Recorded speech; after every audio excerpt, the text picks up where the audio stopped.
All right, Coach, just want to open up with a statement. First ever Sweet 16 appearance for the Bulls. The highest seed ever, win by 20-plus points in the NCAA tournament. Wow. You know, give down to the God who's ahead of our lives. We're so humbled by this experience. We're so excited about this experience. And, you know, these young ladies have been pulled together for the entire season. And just outside this door was the first time I saw them just be silly and just take it all in and be fun and ask silly questions and relax. And I just said, you know, you guys can relax a little bit. You know, we got a couple of days before we play South Carolina. But what a joy to do this for Buffalo.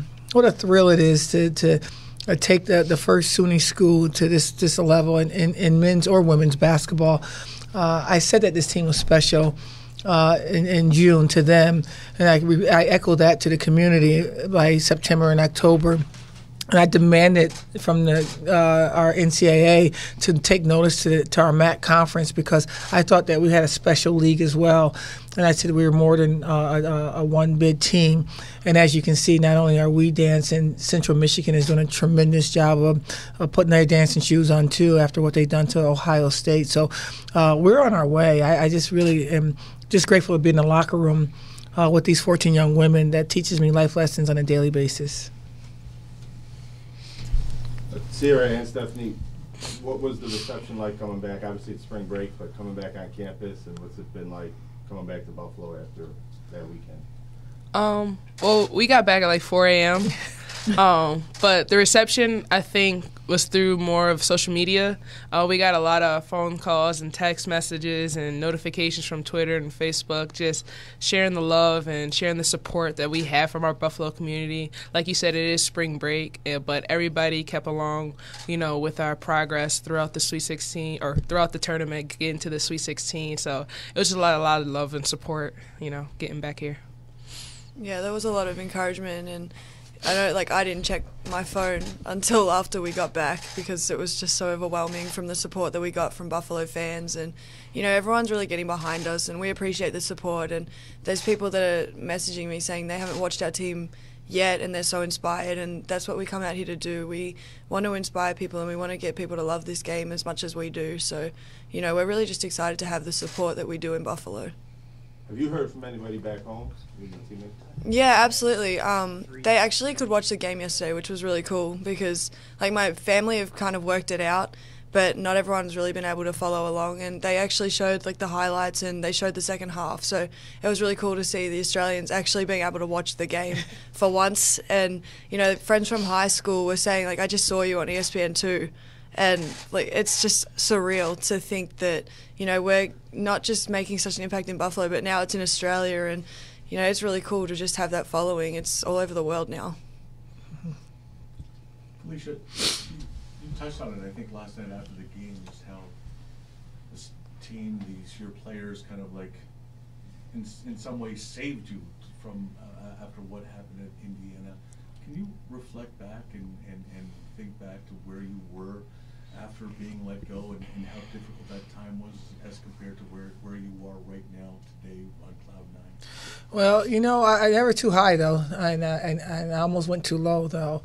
You know, it was very difficult. You know, everything I've ever done was winning. You know, from Syracuse playing days to Michigan State as an assistant coach and helping that team go to the #2 in the country, to being inducted into Hall of Fames, and everything about me and basketball always seemed to work, and that didn't work.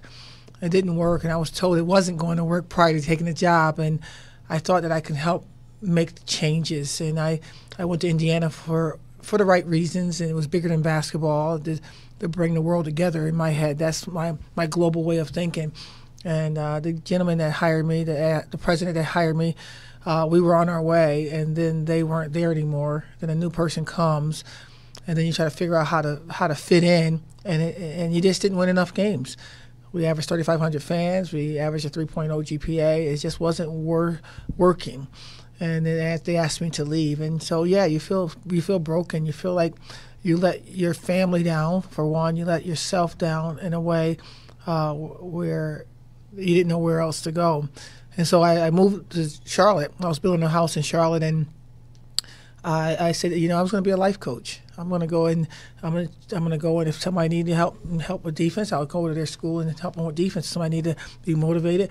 I got it. I finally, 3 months later, I realized I had a plan of attack, and I still felt a little bit sad that the coaching thing was not going to work.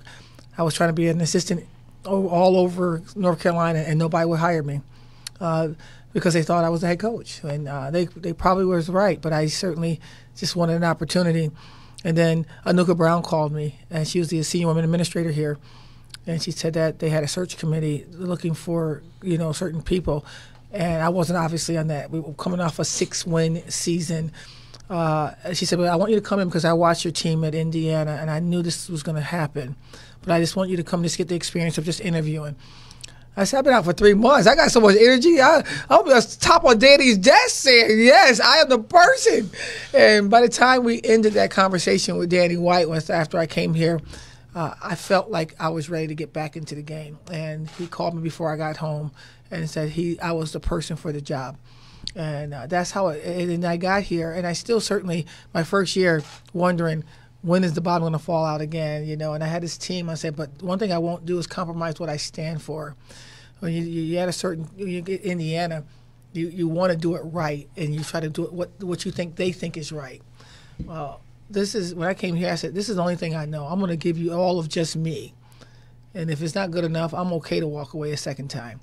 And I brought in some players like Stephanie and Cassie and Mariah and the twins, and they allow me to be me, and I can jump on them hard. They know I love them hard too. We come to my home and we do a lot of fun things together. But on that court, when they tell me their dreams are very big and global, like want to play overseas and in WNBA, and then you're talking to a person that coached USA basketball. So be careful. And they wanted it, and they asked for it, and they cried, and we were frustrated, but they knew it came from a place of going after the player, and I was allowed to be my whole self.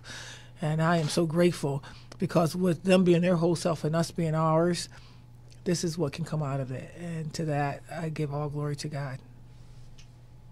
As you get further in the tournament and more focus is on your team, there's only 16 teams that people are going to be paying attention to. Mm-hmm.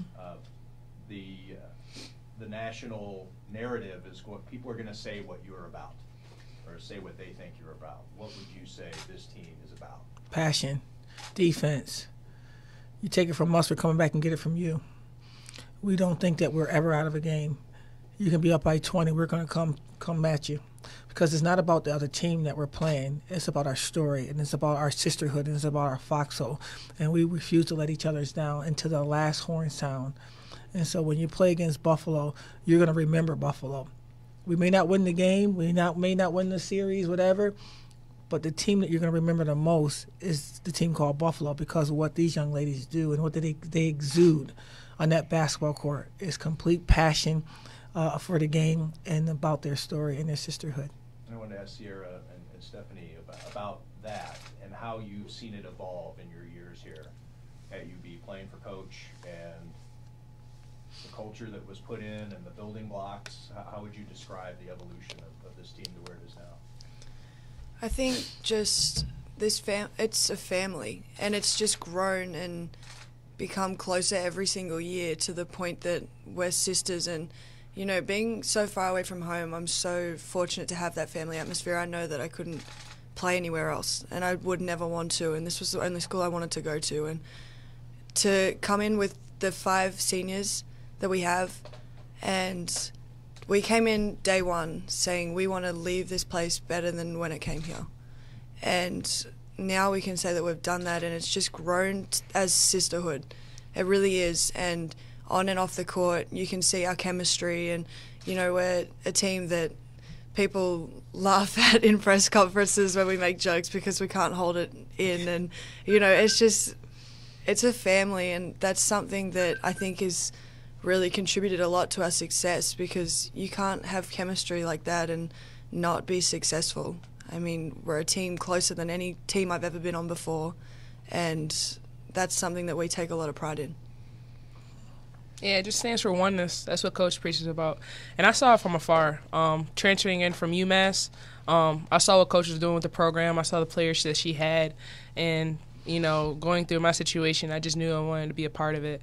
And so when I transferred to UB and just saw it up close, it overtook me because I saw the family atmosphere, I saw the family environment, I saw the type of passion Coach has, and I've been coached by a lot of coaches, but nothing like this energy and this passion that she has. It's unbelievable. And what Stephanie and Cassie and the twins and Mariah and just what they laid down as a foundation for Buffalo, those 5 seniors, I just knew I wanted to be a part of it. And to get here, to be a Sweet 16 is unbelievable. Sometimes it's shell-shocked. We got home at 4 a.m. And I had to wake up again, just make sure it was real, because it felt amazing. And like Coach said, she lets the bottle off of our personalities. It shows all the time. We just have great personalities on this team, and the way she put the team together, the way she coaches, the personalities and the chemistry, it comes on and off the floor. Stephanie, I remember back at St. Taurus the first time this team made the tournament. And you had there was some joke about rings or something like that, and there was some medallion or something like that. I mean, you folks were kind of fun. Buffalo bling for being fun. Am I getting this wrong? The Buffalo bling for being the best. Yes. But you folks, this team showed that exuberance back then. How has this team grown with Felicia and Felicia with you? How have you seen Coach grow and this team come together over that span since you were over that span? I think we've just embraced our quirkiness, I think, honestly, and everyone has. Like, from Coach embracing who she is, and, like what Sierra says, like, I've never had a coach with this energy, and it's contagious. And, when you have someone like Coach Jack with this much energy on the sideline, you can only imagine what's going to happen on the court. And Coach lets us be us. And that's something that you could never even ask for, honestly. I mean, to be out on the court, we don't get in trouble for celebrating. Like, sometimes it's get back on defense. But, like having Sierra shimmy on the court and, AJ skipping up and down the court when she makes a 3. I mean, that's our personalities. And I think the way this team's been constructed, it's a masterpiece. It really is. And the way the recruiting's been done, that's a credit to our assistant coaches too and our staff. I think that we've just grown to embrace who we are, and we are so accepting of one another. We know that there's so many differences on this team, from where we've come from all over the world to how we grew up, and we just embrace that, and we learn about each other, and we've grown, and we've been so knowledgeable of each other now that this quirkiness that we have, it's something we love, and it's something we'll embrace till the day we stop playing as a group. And we just want to keep this story going as long as we possibly can. And, it's taken us to the Sweet 16, and we're not done, and we don't want this to end. This is our sisters, this is our family, and we don't want that to come to an end anytime soon. So we're going to keep fighting as long as we can. Felicia, when you came here 6 years ago, the conference really wasn't in the place it is now in terms of getting 2 teams in, and hadn't had much success in winning games in the NCAA tournament. How much did you envision this level of success happening at some point? Oh, I've always seen it. I just think that if in order to play a game or coach a team, you have to say in your mind you're going for the ultimate. And the ultimate isn't winning the CAA tournament when I was at Hofstra, or winning the Big Ten tournament when I was at Indiana, or even the MAC tournament here at Buffalo. I've always had my vision on the biggest prize as the last team standing. We want to win a national championship wherever we are. I just think that any team can do it. UConn was a team when I played, the team that I couldn't wait to play because it was a team we were always going to beat. When I was at Syracuse, he had a vision, and his vision came to life. So if he can dream it and be it and become it, why can't we? Why can't now we do it now? And so my vision has always been is to win a national championship wherever I am. And I thought that this city is equipped for that kind of excitement and winning. Why? Because we have a football team that knew how to get to the last game 4 years in a row. We have people at Syracuse down the street who went to Final Four 2 years ago. They took their men and women's team. That's the place where I came from. So why can't we become that, in my head? And so all it takes is, the 5 kids on the court to play those 5 minutes really, really hard and get that 2.5-minute timeout and then go back out there again and just let your heart be bigger and stronger and your legs be faster. That's just all you got to do. And I just see it happening, and I saw it really materializing with other teams in our conference because I coached against Sue Guevara when she was at Michigan and I was at Michigan State. She was a fiery young lady then. She's a little bit older now, as we all both are. But I knew that was in her soul. And I know Tricia Cullop from when she played at Purdue, and I knew what she's done with Toledo. She had a tougher year this year, but she's a winner through and through. And so when you look at those guys and you look at Brady, Sally, who's over at Ball State, these guys are equipped to win. And if they think in those coaches' meetings the way they think, and they're going to those practices and sharing those thoughts with their teammates, their team, like I'm doing with mine, why can't this conference be a team that have more than 1 or 2 or 3 teams? Why can't you just pick the best 64 teams, through RPI and winning and all that fun stuff? And so we set it up for us to at least have a chance by the schedule we set up and going out there and try to be the best team every single game. With your schedule, you played teams from Power 5 leagues. These teams that you're maybe in line to play, South Carolina, Connecticut, are you able to schedule, teams as high as that? Is that difficult for you? Well, no. We tried it. We got Arizona State to say yes.